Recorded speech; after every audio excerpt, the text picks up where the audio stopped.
आज थाना फेज 3 अंतर्गत मामूरा क्षेत्र में सेक्टर 66 में एक रिहायशी बिल्डिंग में उसके प्रथम तल पर एक इलेक्ट्रिक ईवी स्कूटी जो चार्जिंग में लगी थी उसमें स्पार्किंग हुई और उससे उस गाड़ी में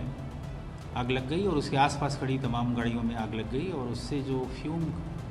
जनरेट हुआ वो काफ़ी मात्रा में उस बिल्डिंग के ऊपरी हिस्सों में ये चला गया और उसमें जो रहने वाले लोगों में उनके घरों में ये पहुंच गया। और जैसे ही सूचना मिली पुलिस की टीमें और फायर सर्विस की रेस्क्यू टीमें और हाइड्रोलिक जो इक्विपमेंट्स हैं और फायर के जो टेंडर्स हैं मौके पर सबने पहुंच करके रेस्क्यू ऑपरेशन शुरू किया और लगभग 100+ जो फैमिलीज़ थी उनको लोगों को वहाँ से सक्सेसफुली रेस्क्यू किया और सुरक्षित पहुँचाया। इसमें कोई घायल नहीं है, लेकिन 2 लोगों की तबीयत बिगड़ गई थी जिनको एम्बुलेंस से उपचार के लिए हॉस्पिटल भेजा गया है। अभी उनके स्वास्थ्य का अपडेट की प्रतीक्षा की जा रही है और इस मामले में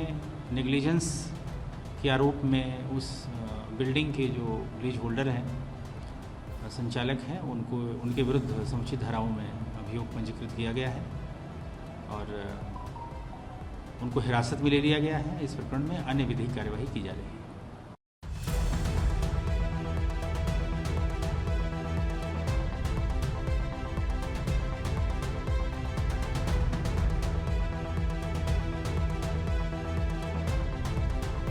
आज थाना फेज 3 अंतर्गत मामूरा क्षेत्र में सेक्टर 66 में एक रिहायशी बिल्डिंग में उसके प्रथम तल पर एक इलेक्ट्रिक ईवी स्कूटी जो चार्जिंग में लगी थी उसमें स्पार्किंग हुई और उससे उस गाड़ी में आग लग गई और उसके आसपास खड़ी तमाम गाड़ियों में आग लग गई और उससे जो फ्यूम जनरेट हुआ वो काफ़ी मात्रा में उस बिल्डिंग के ऊपरी हिस्सों में ये चला गया और उसमें जो रहने वाले लोगों में उनके घरों में ये पहुंच गया। और जैसे ही सूचना मिली पुलिस की टीमें और फायर सर्विस की रेस्क्यू टीमें और हाइड्रोलिक जो इक्विपमेंट्स हैं और फायर के जो टेंडर्स हैं मौके पर सबने पहुंच करके रेस्क्यू ऑपरेशन शुरू किया और लगभग 100+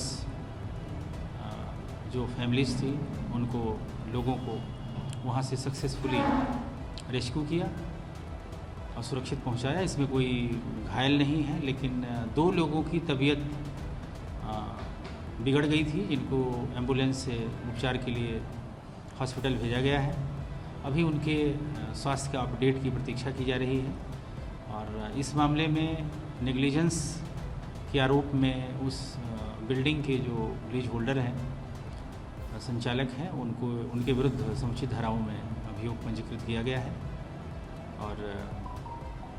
उनको हिरासत में ले लिया गया है। इस प्रकरण में अन्य विधिक कार्यवाही की जा रही है।